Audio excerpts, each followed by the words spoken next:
Hello everyone, today we will discuss Maxwell needle. Maxwell needle क्या होती है और इससे किसी तार का दृढ़ता गुणांक कैसे ज्ञात करते हैं वो हम इस वीडियो में देखेंगे। तो सबसे पहले हम ये जो मैक्सवेल नीडल है इसमें गतिक विधि से अपरूपण गुणांक का मान ज्ञात करेंगे। मैक्सवेल सुई के बारे में सबसे पहले हम इसकी संरचना देख लेते हैं। ये सुई दोनों सिरों से खुली होती है और एक खोखली बेलनाकार नली होती है जिसमें 4 बेलन होते हैं, जिन 2 ठोस और 2 खोखले, और प्रत्येक बेलन की लंबाई नली की लंबाई की ठीक चौथाई होती है, अर्थात चारों बेलन मिलकर के उस नली को कवर कर लेते हैं। या यूँ कह सकते हैं कि नली की कुल लंबाई की 1/4 लंबाई प्रत्येक बेलन की होती है। दोनों खोखले और दोनों ठोस बेलन आपस में बिल्कुल एक ही तरह के होते हैं। इन सभी बेलनों की त्रिज्या मैक्सवेल सुई की इनर रेडियस के बराबर होती है। मैक्सवेल सुई को प्रायोगिक तार द्वारा दृढ़ आधार से इस प्रकार लटकाया जाता है कि मैक्सवेल सुई क्षैतिज रहे, अर्थात तार से लटकाने पर वो किसी एक डायरेक्शन में झुके नहीं। और इसी तार के पदार्थ का दृढ़ता गुणांक का मान हमें प्रायोगिक विधि से ज्ञात करना है। तो इसका सबसे पहले सिद्धांत देख लेते हैं, उसके बाद हम विधि को डिस्कस करेंगे कि किस तरीके से हम इसके लिए दृढ़ता गुणांक या अपरूपण गुणांक का मान ज्ञात करते हैं। तो सबसे पहले मैक्सवेल सुई के भीतर जो चारों बेलन है उसको इस प्रकार रखते हैं कि एक समय में पहले खोखले बेलन अंदर की ओर और ठोस बेलन बाहर की ओर रहें। डायग्राम में देख सकते हैं कि अंदर की तरफ दोनों होलो सिलेंडर है और बाहर की तरफ सॉलिड सिलेंडर है। और मैक्सवेल सुई की कुल लंबाई L है। तो जो बेलन है उसके केंद्र से तार की लंबाई, तार से दूरी पहले खोखले बेलन के लिए L/8 और ठोस बेलन के लिए 3L/8 होगी। अब मैक्सवेल सुई को क्षैतिज तल में थोड़ा घूर्णन देकर छोड़ने से ये निलंबन तार के सापेक्ष जो सस्पेंडेड वायर है उसके रिस्पेक्ट में ये दोलन करना प्रारंभ कर देती है। यदि दोलनों का आयाम कम हो तो ये दोलन साम्यावस्था की प्रत्यावस्था की सीमा में होते हैं।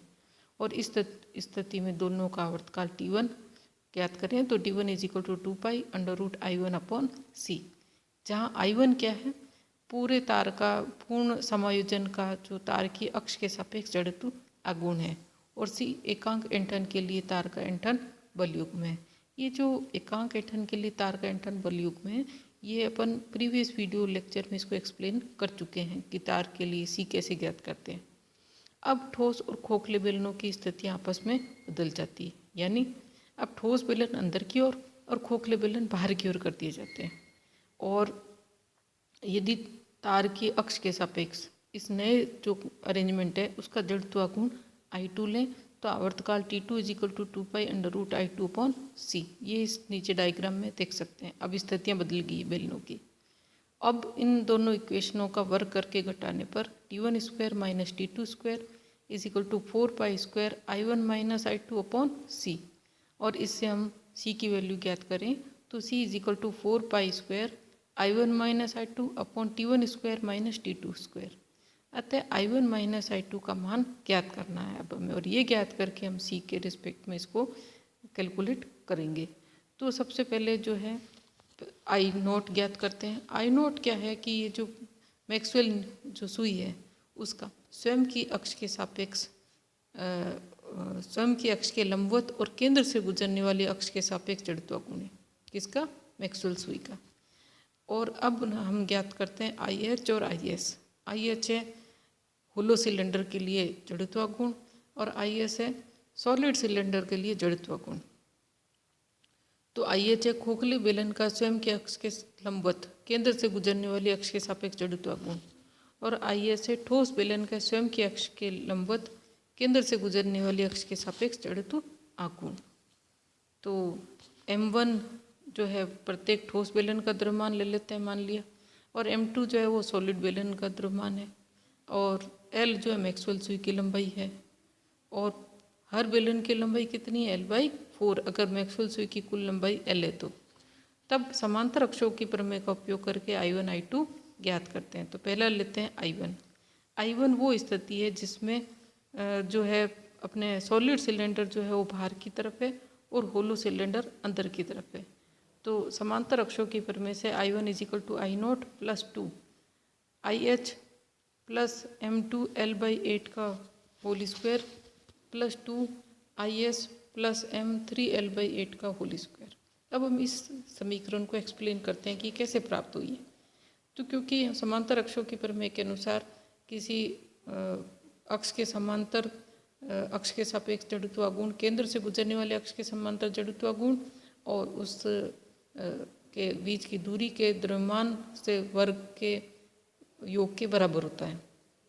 तो यहाँ हम देखते हैं कि जो मैक्सवेल सुई है उसमें जो होलो सिलेंडर है वो l/8 केंद्र से दूरी, तार से केंद्र की दूरी l/8 है और सॉलिड सिलेंडर वाला जो सिलेंडर है उसके केंद्र से तार की दूरी 3l/8 है। और ये सममित अवस्था में तार के दोनों तरफ 2 सॉलिड बेलन है और 2 होलो बेलन है।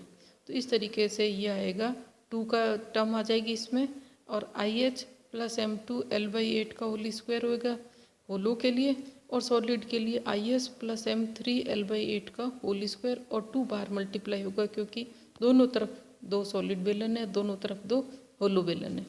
इसी तरीके से जब सॉलिड और होलो सिलेंडर की स्थितियाँ बदल दी जाती है उस स्थिति में जो जड़त्वागुण है वो I2 है।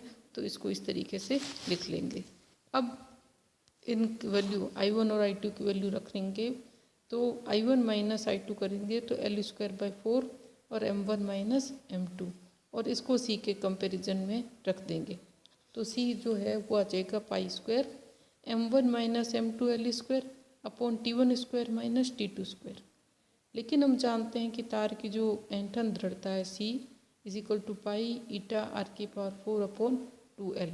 इससे दोनों को कंपैरिजन कर लेंगे और कंपैरिजन करके ईटा की वैल्यू कैलकुलेट करेंगे। तो हम यहाँ पे जो T1 T2 है उसके मान तो एक्सपेरिमेंट से कैलकुलेट करेंगे और तार और नली की लंबाई जो है वो ये मीटर स्केल से नाप लेंगे और जो स्मॉल r है उसको स्क्रू गेज की सहायता से जो है तार का व्यास निकालेंगे और व्यास का आधा करके त्रिज्या ज्ञात कर लेंगे और बेलन जो है उसको जो है तोल लेंगे और उनका जो द्रव्यमान है वो m1 m2 ज्ञात कर लेंगे।